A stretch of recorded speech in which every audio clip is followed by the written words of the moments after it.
Hey everyone, welcome to another mini video and welcome back to zone of Seema. আশা করি তোমরা সবাই ভালো আছো আর আমরাও এদিকে ভীষণ ভালো আছি। অনেক দিনের একটা পুরনো ইচ্ছা আজকে পূরণ করতে চলেছি, তাই দিনটা একটু স্পেশাল বলতেই পারো। বহুদিন থেকে ইচ্ছে ছিল বড় মার দর্শনে যাব, বড় মাকে একটু সামনে থেকে দেখব, বড় মার থেকে একটু আশীর্বাদ নেব। তো যাই হোক, সেই সব ইচ্ছে পূরণ করার জন্য আমরা পৌঁছে গেছিলাম নৈহাটি স্টেশন, আর সেখান থেকে 10 টাকা টোটো ভাড়া দিয়ে পৌঁছে গেছিলাম বড় মার মন্দিরের স্থানে। নৈহাটির বড় মা ভীষণ জাগ্রত, সবাই নিশ্চয় জানো। তো এখানে আর আমার কুটি পাইকে দেখো, এতটা খারাপ হয়ে গেছে ছেলেটা।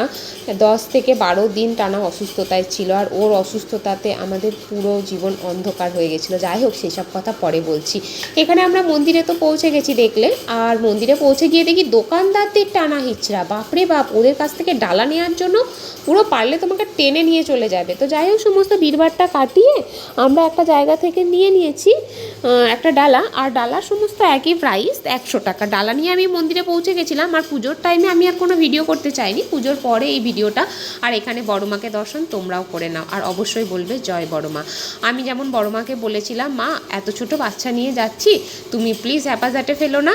তো মা না সেটাই করেছে, পুরো ফাঁকা মন্দিরে আমরা পুজো দিয়েছি। আর আমাদের পুজো দেওয়ার পর এত বড় লাইন পড়ে গেছে, কেন কি আমরা বড়রা তো সহ্য করেই নেবো, মায়ের দর্শনে গেছি, লাইনে দাঁড়াতে কি অসুবিধা, ওইটুকু ছোট বাচ্চার সাথে না, তো ওর একটু কষ্ট হয়ে যাবে। তো যাই হোক, খুব ভালোভাবে পুজো দিয়ে এসেছি এবং মনে ভীষণ শান্তি পেয়েছি। ওই যে মা না কাউকে ফেরায় না, বড় মা সবার ইচ্ছে পূরণ করে, শুধু মনে ভক্তি আর মন থেকে চাইলেই হলো। যাই হোক, পুজো দিয়ে আমরা গেছিলাম সামনে একটা ফেরিঘাটে। মন্দিরের সামনেই আছে গঙ্গা নদী, আর সেখানেই এটা পুরো জায়গাটা বাঁধানো আছে। আর ফেরিঘাটে গেছি, সামনে গঙ্গা, একটু চা খাবো না বলো তো? গরম গরম চা নিয়ে নিলাম।